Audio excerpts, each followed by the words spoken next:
Have you ever thought about where your produce comes from? Most grocery chains receive produce from various local and national farmers. In fact, there are about 3.4 million farmers in the United States today. But of that staggering number, only 45,000 are Black farmers. At the Better Buggy, we are a proud group of Atlanta-based Black-owned farmers, selling produce locally and nationwide.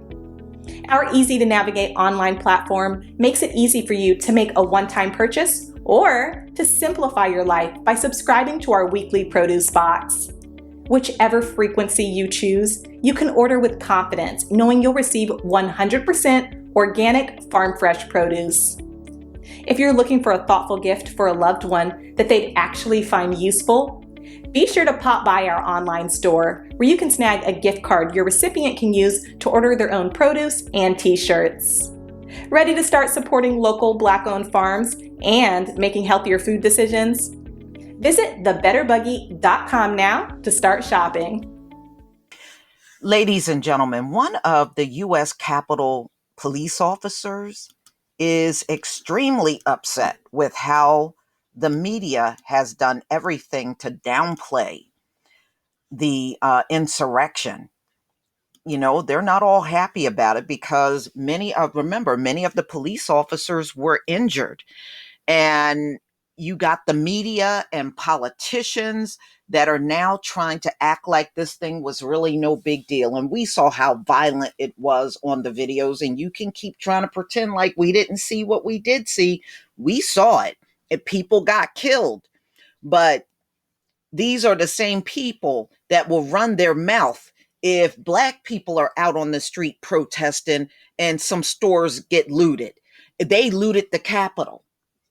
They smeared human waste and urine in the Capitol. They broke into offices. People were killed. Many were injured. But they are making a hard effort to downplay this entire thing. I want you to listen to one of the officers speak with CNN. I want to get your reaction to the report. What do you make of the fact that they had to not use the word insurrection as in the other outside of quotes and footnotes? They couldn't declare that it was an insurrection because they didn't want to lose Republican senators' support. Yeah, I mean, I thought it was significant, but I wasn't surprised. I guess that word is triggering for some members on the Hill, but it doesn't change the fact that it was an insurrection. And what do you make of the fact that the committee decided not to explore how then President Trump incited what happened, or even just looking into the origins of how all these people ended up in Washington, D.C.? I mean, very few of the people there were Washingtonians. There was a move to get them there, and the report didn't go into that. Correct. Yeah. So, I mean, I'll be full disclosure. I only looked at the Cliff Notes version of the report. 127 pages. I started falling asleep just during the summary, but I thought it was a good start. I mean, it addresses physical security concerns. It addresses the lack of dissemination or even proper collection of intelligence, and it addresses some training and equipment concerns that I think are very important to U.S. Capitol police officers. But like you said, it doesn't go into the root causes. Some of the questions that I still have are, who are these groups that were involved in the insurrection that day? What is their, if any, communication that they may have had with members of our government and their staff? And also, where's the funding for these groups coming from, and what type of communication had they had prior to January 6th? Those are great questions. Kind of unbelievable that Congress doesn't want to have a commission to explore them, or I should say Republicans in Congress, most don't want to have a commission to explore them. Why do you think that is? I mean, unfortunately, from a lot of the conversations that I've had, I feel like it's just not politically advantageous for certain members of the government to investigate or look into those things. I don't know. I'm not going to speculate on the reasons why, but I mean, ultimately, I think there's concerns about re-winning the House and Senate. But I think some things are more important than the future of a political party. Okay, so you heard what he said. So he's one of many of the U.S. officers that feel more should be done for what these folks did. And you saw they completely wiped out Trump's whole role in the entire situation. That's what they did. And because they are worried about future elections, they don't want to go after these people. Now, ladies and gentlemen, when did they use any of those reasons when it comes down to Black protesters in the street? Do you hear anybody concerned about an election and don't want to punish people and don't want any type of investigation done? They sure don't do that when it's us, do they? No, this is, at the end of the day, this is high IQ people that don't want to go after other high IQ people. They don't want to punish them. And they now want to act like this whole thing was just some little event that happened. It really wasn't much of nothing. Let's just move on. Let's get rid of this quickly and move on. Really? Really? The entire planet saw what happened. And even with 5 dead people, they want to erase this thing and move on and act like it was just some little something up at the Capitol.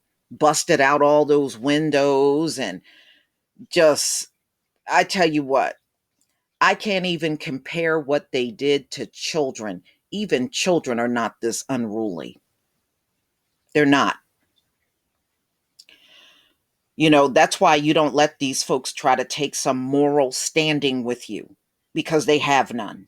They never had any. So, officer injured in Capitol riot, says insurrection is a triggering word for lawmakers downplaying the January 6th, U.S. Capitol event. So this is June 8th, 2021. So this is a DC police officer. And it's not him, because I've seen articles on some of the others that were injured, and they pretty much said the same thing. They're upset at how these politicians are trying to downplay everything. And they don't think it's right. They don't think it's right. And many people don't. But this is what they do. Now you are seeing how they commit crimes, but they don't get charged or convicted for the crime. In many cases, you see what they do. When it's their own people, they downplay it and then eventually sweep the whole thing under the carpet. Many of them are criminals, but they have never been charged. Nothing's on their police record. So they walk around as if they've done nothing, and it's just simply not true. They've done plenty. But now they are blatantly showing you how it's done when it comes down to their own people. This is how it's done. You downplay it, and then you slowly get it out of the media. And then behind the scenes, you're letting the multitude of them go. You're only hearing about a handful of the ones that are going before the judge, and some of those are the most severe, but the bulk of them, they're not going to get nothing. They're going to let them skip off into the sunset, and they'll be back out here again talking about they didn't do nothing wrong. They didn't do nothing wrong. And Black people got the criminal records and they don't. Yeah, because you rigged it up that way. And we're watching it right here. They're doing it blatantly in everybody's face.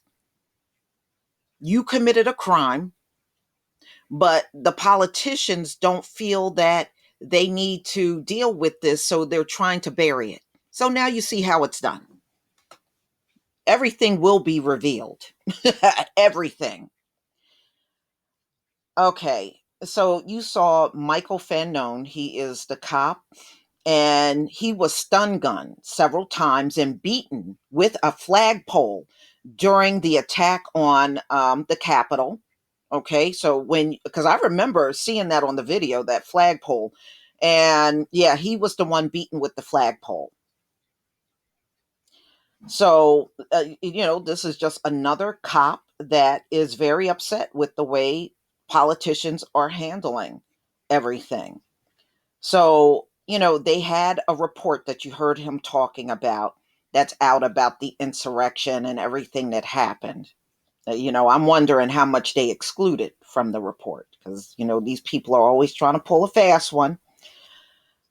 So, Tuesday report also omits any examination of a then President Donald Trump role in the riot. So, this 120 plus page report excluded Donald Trump's role in the whole thing.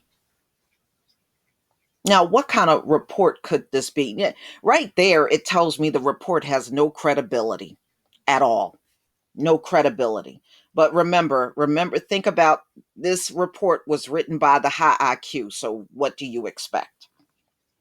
Raising questions about whether lawmakers in their quest for bipartisanship had posed the limits of a Congress divided and unable to agree on certain truths. Senator Amy Klobuchar, the chair of the Rules Committee, said Tuesday evening that the Senate report wasn't a substitute for an independent commission probe into the attack, but had been compiled with Fanon and other officers in mind as a way to highlight security breakdowns that needed to be addressed immediately. So instead of dealing with the people that committed the insurrection, they're browbeating the cops in the report instead. And that's fine, because I'm not in favor of backing these cops because they also, many of them, you saw, were fine with letting them in there. Some of them did try to stop it, but the ones that were letting them in, letting these folks into the Capitol far outweighed the ones that were trying to stop them. Plain and simple. We seen cops do far worse during protests out in the streets than they did, than what we saw up at the U.S. Capitol. And that is a fact. So I'm not surprised that politicians want this to go away and act like it never happened, because this is the nature of the beast. They've been doing this forever. When it's one of their own, it should go away. When it's us, it should be highlighted on a 24-hour cycle. But y'all, please tell me what you think. Please leave your comment and subscribe. Don't forget to hit on the notification bell, and I'll see you on the next video. Peace, family.